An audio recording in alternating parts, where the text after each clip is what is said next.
right, gang, you called for it. You wanted to just see the Conservative MPs at their best. We're going to drop that right here. Nothing but clips of the best from the Conservative MPs nailing Trudeau, nailing these Liberals, NDP, Liberal coalition government. They're hammering them all, and they're coming for the next election. Let's take a quick look. We're going to kick it off with Poilievre and then watch the army that he has backing him up.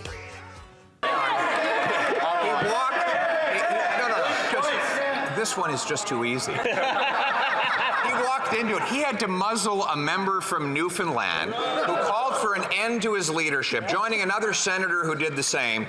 He's not there for Ukraine. He's there for himself. When Conservatives demanded that the government provide lethal weapons before Putin's invasion, when they most needed them, he said no. It's his attitude now. Remember when he called small businesses wealthy tax cheats? He is wrong on the facts. Under the previous Conservative government, we actually reduced emissions while growing the economy. On this, like everything else, he is a fake and he is a phony. Let's go for the facts. Fake and he's a phony. Prime Minister's new marketing director, Max Veliket, did marketing for Loblaws for 4 years. Don Guy, the Prime Minister's chief pollster, works for GT & Co., which collects checks from Loblaws. As does Dan Arnold, his other pollster, getting checks from Loblaws. Are they the ones that forced him to quadruple the carbon tax? Mr. Speaker, he makes it too easy. He talks about caucus meetings and Loblaws. Get this. The Prime Minister had someone who is his director of caucus services named Julie DeWolf, who is now a lobbyist for Loblaws.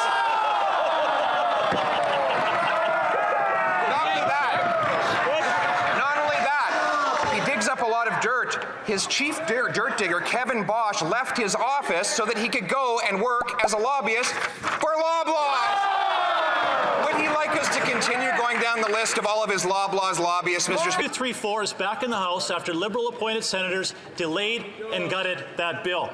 This is a common-sense Conservative bill that will give carbon tax carve-out to farmers and ensure that Canadians have access to affordable Canadian-grown food. But when the Prime Minister quadruples his carbon tax, farmers will pay $1 billion a year, driving up food costs even higher. There's the reality that everyday Canadians are experiencing. I would invite the honourable member to consider what the reality actually is.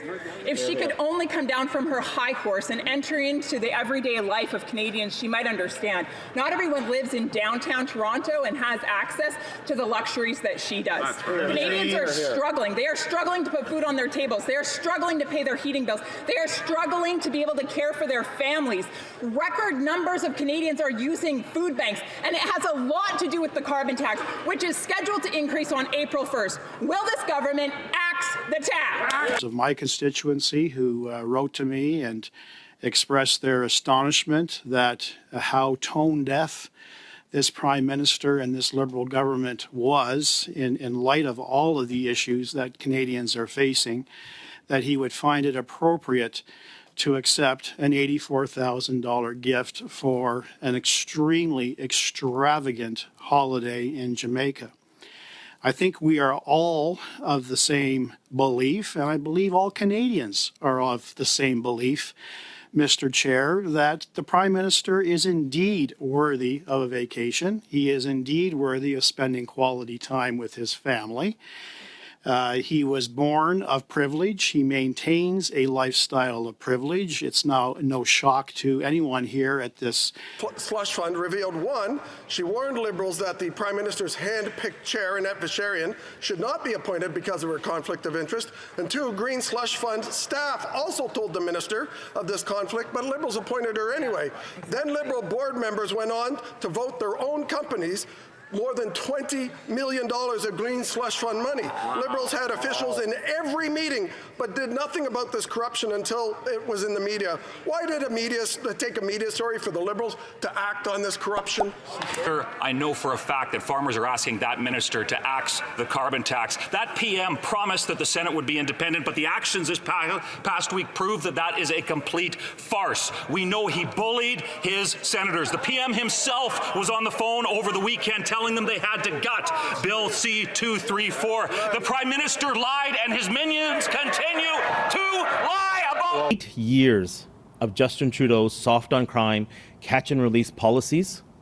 Violent crime has skyrocketed in Canada. And we have seen extortion increase to levels that we've never seen in Canada before.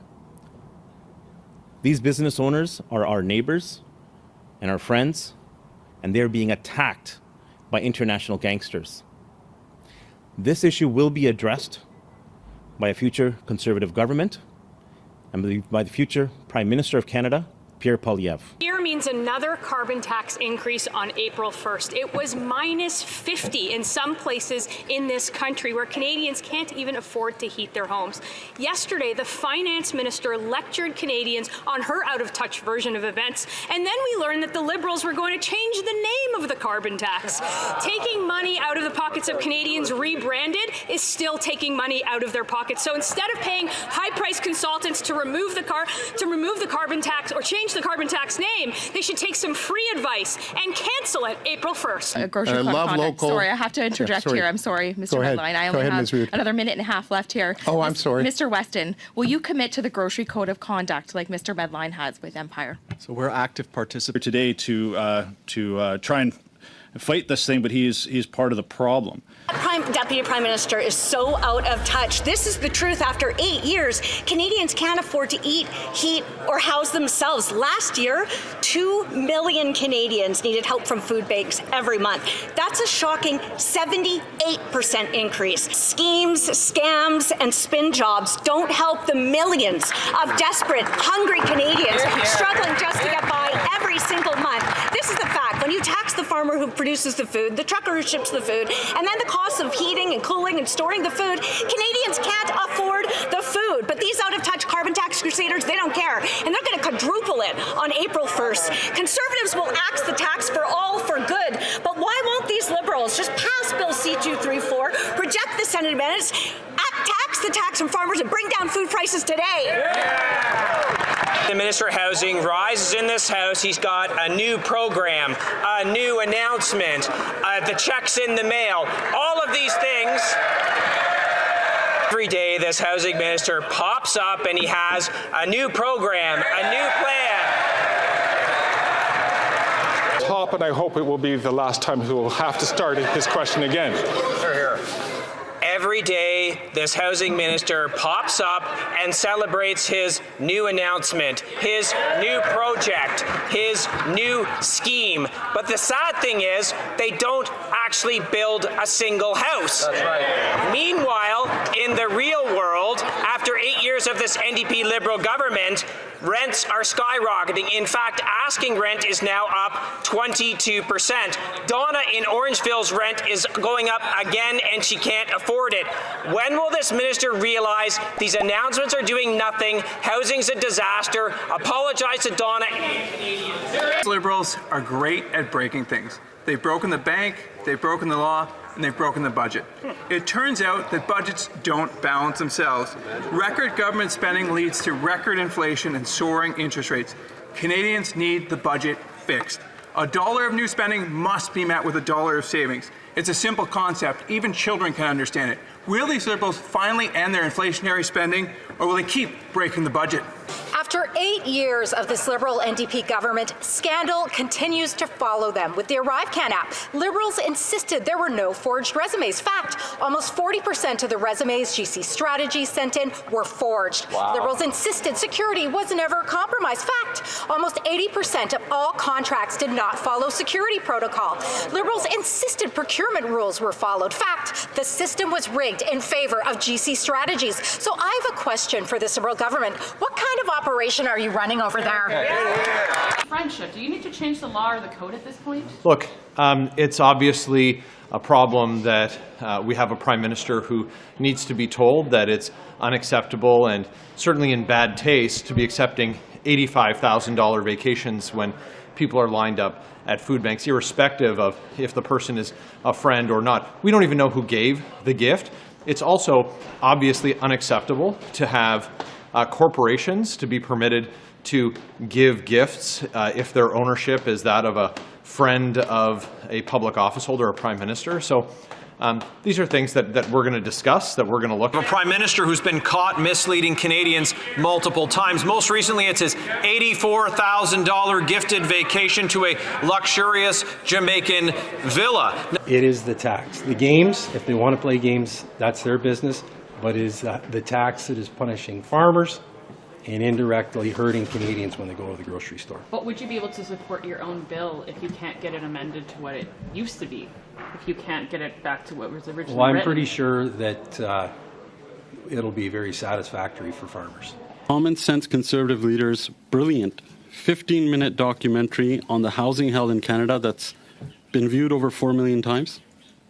I am certainly familiar with the Conservative scheme on housing.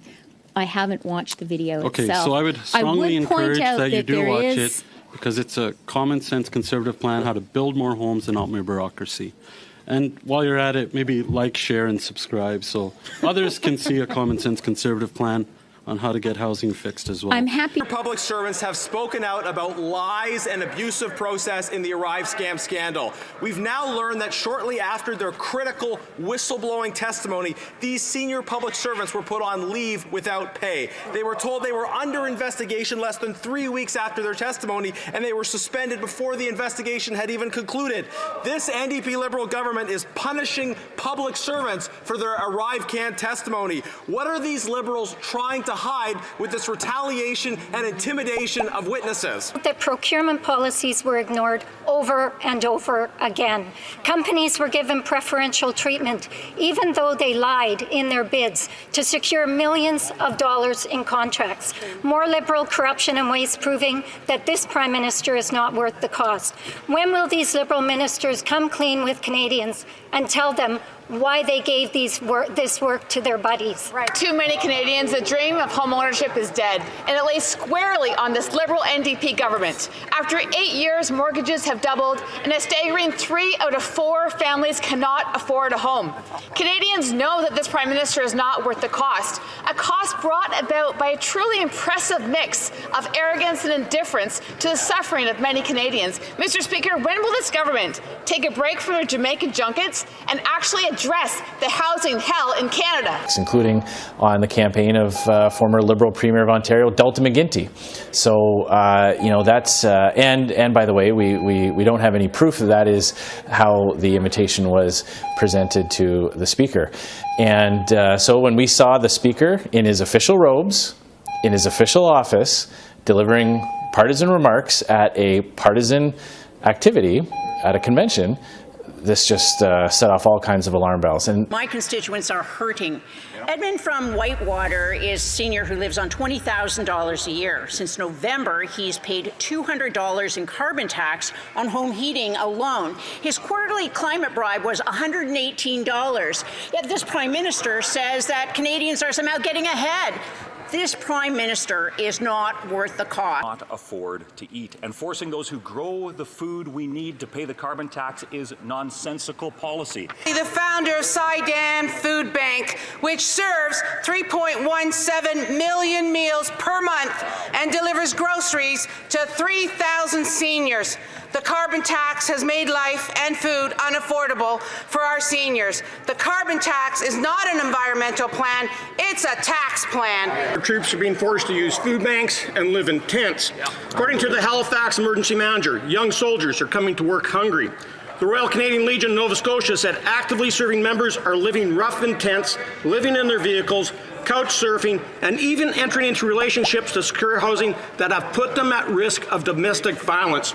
Why is this Liberal Defence Minister allow this to happen under his watch? Thefts are up a striking 34.1% after 8 years of this Liberal NDP government. In my home community of Kamloops, there was recently a car chase that ended up with an RCMP cruiser getting rammed. It's spectacular to see what these Liberals will do, knowing how far behind it they are in the polls. The reality is that they are behind in the polls because they're not helping Canadians make ends meet. They're making it worse for them. What we need to do is axe the carbon tax. We need to build more homes. There is a motion in front of Parliament that would make life more affordable right now for Canadians. will the government support our common sense motion to stop the carbon tax increase on April the 1st? In the last few months. Localized drought and flooding always takes its toll, but the price drop is because prairie farmers have had one of the best yielding crops ever. But there's no more profit. Suppliers, banks, and governments are the only winners. Quadrupling the carbon tax on farmers' inputs will be devastating. It's common sense. When you tax farmers for having to dry their grain or heat their barn, you're making it much more expensive to produce the food we all eat. Jim, a poultry farmer from my riding, is paying $5,000 a month in carbon taxes to heat his barn.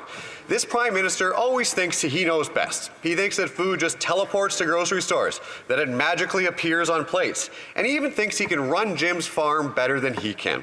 How much more does he suggest Jim should be paying to heat his barn when it's 40 below? With an answer like that, I'm not surprised Canadians can't afford food in a country where 2 million citizens are relying on food banks monthly.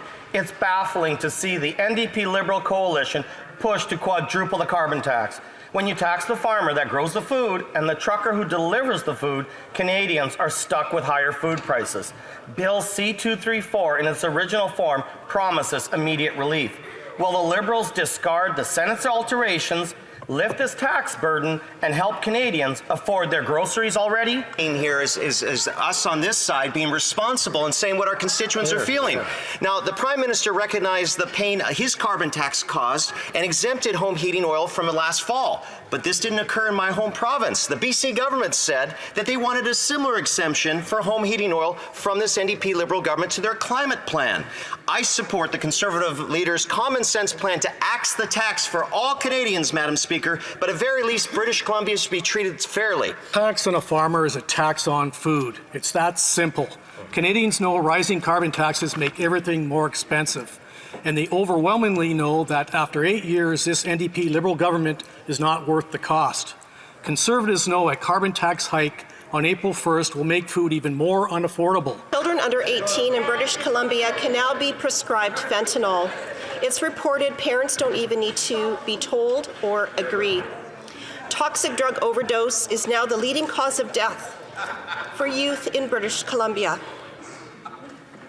It's also reported addiction experts have criticized protocols, citing they are deeply inadequate and do not provide a minimum age for when youth can receive recreational fentanyl.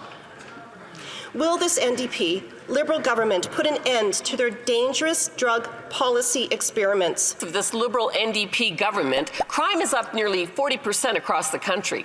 The Liberals removed jail time for car theft in Bill C-5. And since then, car theft is up 300% in Toronto and 34% overall in Canada. This Prime Minister is not worth the cost or the crime. Every 6 minutes, a car is stolen. Insurance rates have risen as much as 50% at a time when Canadians can least afford it.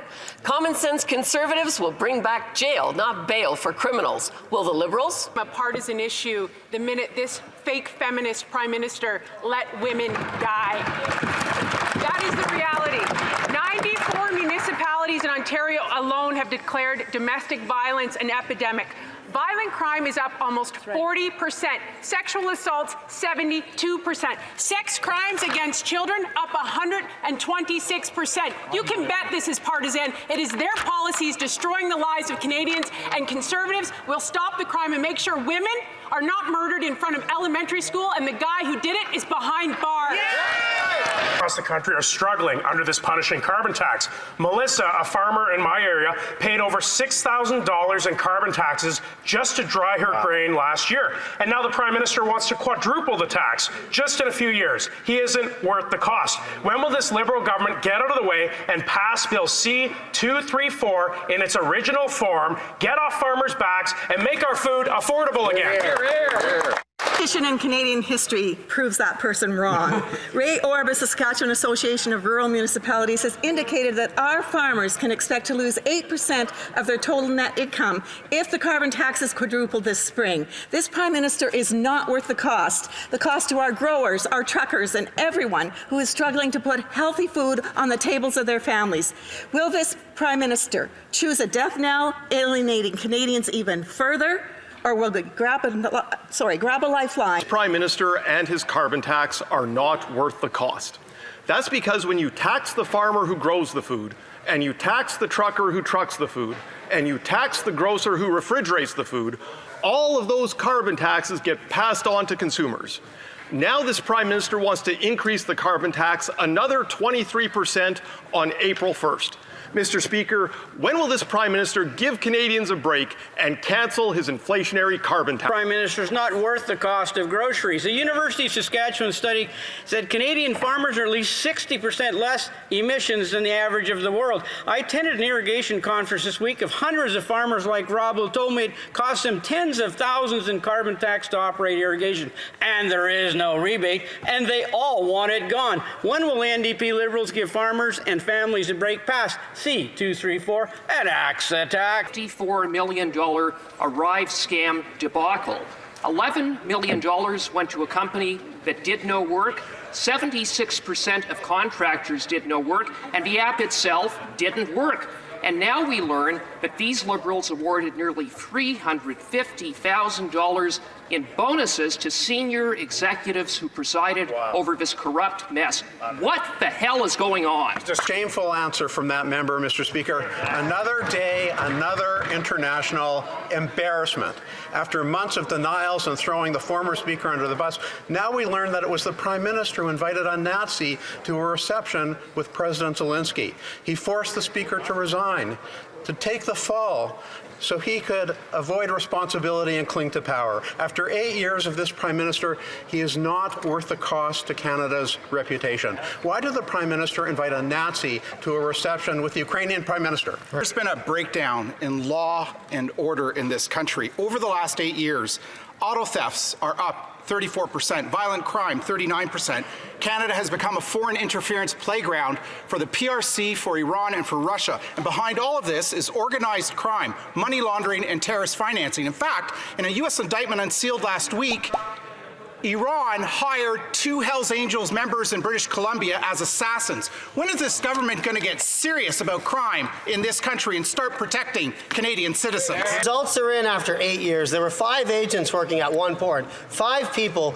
This Liberal government has let organized crime run rampant in Canada. The Prime Minister is not worth the cost or the crime. His reckless policies have caused an explosion in car thefts. He's responsible for the ports. He's responsible for the RCMP and the criminal code. These are federal responsibilities. Car thefts have spiked 190% in Moncton, 93% in St. John. Will this Prime Minister finally reverse his soft on crime, catch and release policies? Auto theft is up over 200% in the GTA. Canadians are waking up to their cars being stolen from their driveway, and they're watching them being shipped out to Africa and Dubai. Even the former Liberal Justice Minister had his own government cars stolen. This Prime Minister is not worth the cost, crime, or the chaos. Will this Prime Minister reverse his soft on crime, catch and release bail policies that have caused this auto theft crisis? Shame on the Liberals for telling Canadians that their costly carbon tax is reducing emissions. It's a complete scam. Wow. The minister pretends that his carbon tax reduces emissions, but now we know that the Liberals do not measure the results of their carbon tax. No measurement, no results. No wonder emissions went up after 8 years of this NDP Liberal government. The summit is not what Canadians are calling for. They're calling for action. Auto theft in Toronto is up 300%. In New Brunswick, 120%. This is the Liberals' own numbers since they took office. Only Conservatives will do what's necessary to stop the crime with a proven approach of jail, not bail for repeat offenders, ending house arrest for auto theft, and bringing in mandatory penalties for repeat offenders. Mr. Speaker, the numbers are in, the facts don't lie. Why won't this minister stand up and admit that the Liberals' soft on crime agenda is a failure and it needs to change? They suffered under a broken system that takes power away from their communities and gives it to Ottawa. The Indian Act hands over all reserve land and money to the federal government, meaning First Nations have to go to Ottawa to ask for their tax revenues collected from projects on their land. But after 8 years, the Prime Minister has allowed this system to continue. Our Conservative leader just announced his support for the optional First Nations resource charge that enables First Nations to take back control of their resources and money. Will the Liberal government put First Nations in control and support the FNRC, or will they let the Ottawa Knows Best model continue? NDP coalition, Cornwall is no exception to the housing hell Canadians are facing. Rents and housing costs have doubled, and new homes and rentals getting built are desperately needed. And here's the worst part. Cornwall is finalizing plans for a 500-unit residential project, but is being blocked by a gatekeeper, this Liberal government. Transport Canada has dithered for 8 years on plans to transfer an intersection that would allow the entrance for this new project to be built. Will the housing minister tell the transport minister to stop blocking this important residential project for Cornwall? This NDP Liberal government has made life unaffordable for Canadians in every province and territory. Canadians are suffering under this Prime Minister's oppressive carbon tax. And while he taxes, he also divides, pausing the carbon tax on home heating oil in Atlantic Canada because he wanted votes, while he quadruples the tax on every other Canadian. When will this Prime Minister finally cancel the carbon tax on families, farmers, and First Nations? Sadly, empty words from these Liberals won't fill empty stomachs in Nunavut. Kyra Killabuk, an Inuit woman, shares photos of current food prices in Nunavut on her social media. A can of Campbell's potato soup is $11. Wow. A medium box of Cheerios is $17. A small package of ham is $18. Wow. After 8 years, Nunavut knows that this Prime Minister is not worth the cost. Right. When will this Prime Minister scrap the carbon tax, finally listen to Canadians and scrap... This one is just too easy. That's a good hard look at a lot of Conservative MPs. These Liberals, and Trudeau especially, has a big problem on his plate. The next election is not going to go well for the Liberals. The polls say so, and from the amount of time I've spent building this channel, I found that Canadians do want change. The ones that are looking for information, they aren't liking what they're seeing with this Trudeau Liberal cabinet, especially Trudeau and his cabinet. They're a disaster. Like and subscribe. I'm Aaron. This is Question Period Canada. Remember to have something healthy to eat today and try to stay warm. We're going to get going for now. We'll catch you next video. Thank you for watching. Yeah, I'm a libertarian at heart. I'm not really a conservative, but that's the option that seems to be on the plate. I'm not going to vote for the Bloc. I live in Nova Scotia. So, in the NDP, Liberals gone, Conservatives, it looks like. There's no major independence here. So, that's it. We're going to get going. Next video. Check us out.